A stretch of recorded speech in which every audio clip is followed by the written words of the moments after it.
chokes like from this seated position. Just understand that like when you're doing rear naked chokes, you're generally on one side or the other. You guys can feel free to practice it on whichever side, but for demonstration purposes, I'll just remain up. We'll first start with the one-handed choke. So I feel like if you get the mechanics right for one-handed chokes, like first of all, you can choke someone one-handed, which is just a plus, because then you can use your secondary arm to do whatever you want. And then we can move into the rear naked choke. So for our one-handed choke, basically what I'm doing is I'm shooting my elbow deep, and I'm taking my hand and I'm like wrapping it all the way around their neck right here. So it's kind of like I'm looking to kind of shift my elbow to where it's like almost in front of them, wrapping my hand around his neck, and then I'm covering my hand with my hand. So if he tries to reach for the hand, he's basically just going to run into my face. I think the mistake that some people make is they'll wrap around for this one arm choke and then they're lazy with their head, and so Dylan can eventually grab my fingers and then it's done. So first, deep head. You might think like, oh, it's only one-handed, how am I supposed to finish? Like, do I just squeeze my bicep? No. You want to take your elbow, and you're basically doing a rotational choke, pulling the elbow back towards my shoulder, slowly, until they tap. So just do this a couple times, do it on both sides, so you're basically coming around, really nice and deep so that the elbow is always pulling forward, covering with my head, and then pulling the elbow back for a nice rotation. When we do the rear naked, now that we know our one-handed choke, you're essentially doing the same thing with just one hand. But there are a couple like additional things. You can shoot your one-handed choke, you can block it with your head, and then when you shoot for your rear naked, I hollow out my chest. So like right now it's like my chest is on the back right now. It's kind of hard sometimes to get this hand in. So I actually hollow it out. Like I turn myself into a shell.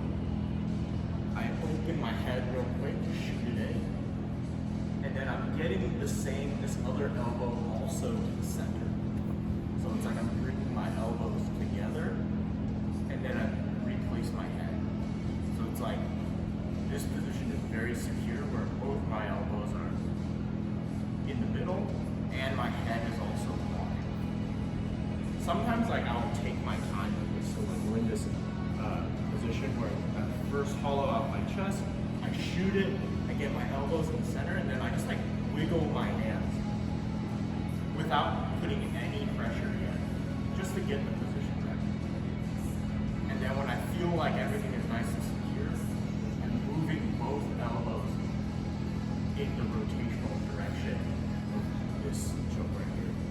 So it's not actually, I'm not actually just like squeezing, I'm getting my elbows to the center, and then I move both of them towards the shoulder. So it's like you do the one-handed choke, I hollow out my chest to make a move, I come in, I grab my own bicep, the head blocks like his ability to pull on any hands. I have both my elbows in the center, I wiggle to make sure everything's nice and tight, then slowly come in. Those are some details that I feel like help get a really nasty rear naked choke. So practice the one arm one first, and then when you're ready, you can also do like the two arm. We'll drill this out for like 5 minutes. Actually, we'll do one more thing, which is defense. So anytime someone like starts to throw, let's say, throw a one-handed rear naked choke in. Like, this is my secondary hand right here.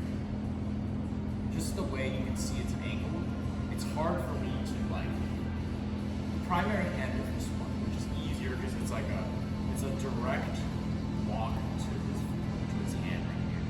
The secondary hand is weaker because you're always like grabbing from like a different angle. I try not to get it confused. I just think anytime I'm looking to defend, I'm always looking to grab like the thumb. Grabbing here, people can still choke me. They just like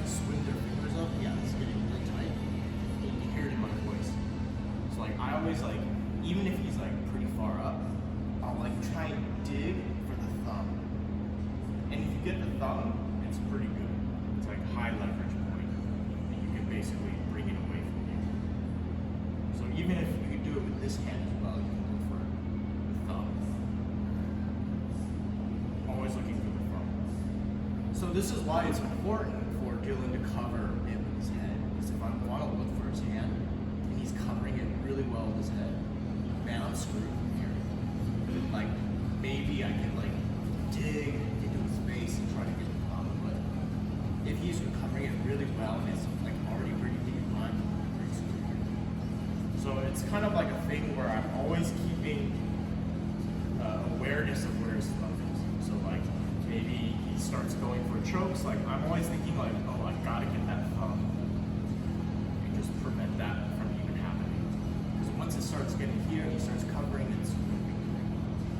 So defensively, I'm always thinking about thumbs, just like peeling them away. That's how most people get out of pretty late chokes, especially if they're not like good with their head. Like just grab the thumb here, and it's over. There are also other methods where like you might come here and then you can like tuck your chin, push up, and all of that. But I think the thumb is the most effective. So we'll work single chokes, rear naked chokes.